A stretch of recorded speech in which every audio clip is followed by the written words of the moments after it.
கிளிநொச்சியில் சட்டவிரோத மதுபான உற்பத்தியை மேற்கொண்டு வந்த ஒரு இளைஞருடைய மரணம் இப்போ பேசு பொருளாக மாறி இருக்கு. எதனால இவருடைய மரணம் இப்படி பேசு பொருளாக மாறினது அப்படின்னு பார்த்தா, இவர் கிளிநொச்சி பகுதியில், அதாவது கிளிநொச்சியில் ராமநாதம் பகுதியில் இவர் நீண்ட காலமாக கசிப்பு உற்பத்தியை மேற்கொண்டு வந்திருக்கிறாரு. இந்த விஷயத்தை சிறப்பு அதிரடி படையினருக்கு ரகசியமாக ஒருத்தவங்க தெரிவிச்சிருக்கிறாங்க. இந்த ரகசிய தகவல் அடிப்படையில் சிறப்பு அதிரடி படையினர் இவர் அந்த கசிப்பு உற்பத்தி செய்துட்டு இருக்கிற நேரமே அவரை தேடி சென்றிருக்கிறாங்க. இப்படி சிறப்பு அதிரடி படையினர் தன்னை கைது செய்ய வாரதை அறிந்த அவர்களிடமிருந்து தப்பித்து செல்றதுக்கான முயற்சியை மேற்கொண்டிருக்கிறாரு. இந்த நிலையில சிறப்பு அதிரடி படையினரும் அங்க போயிருக்கிறாங்க.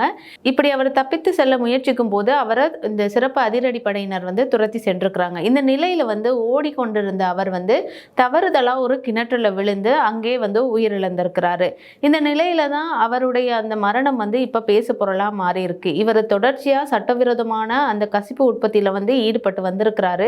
இருந்தாலும் இப்படி அவர் தவறு விழுந்து உயிரிழந்தது அந்த மக்கள் மத்தியில ஒரு சோகத்தை ஏற்படுத்தி இருக்கு. அது மட்டும் இல்லாம இப்படி உயிரிழந்தவர் ஒரு சிறு பிள்ளையின் தந்தைன்னு தெரிய வந்திருக்கு. அவர் ஒரு இளம் குடும்பஸ்தர்ன்றதும் தெரிய வந்திருக்கு. அது மட்டும் இல்லாம இவர் ராமநாதம் போலீஸ் பிரிவுக்குட்பட்ட 6ஆம் யூனிட் ராமநாதம் பகுதியில தான் வசித்து வந்திருக்கிறாரு. இந்த தகவல்கள் எல்லாமே போலீசாருக்கு அறிவிக்கப்பட்ட நிலையில இப்ப ராமநாதம் போலீசார் இது தொடர்பான மேலதிக விசாரணைகளை செய்துட்டு வராங்க.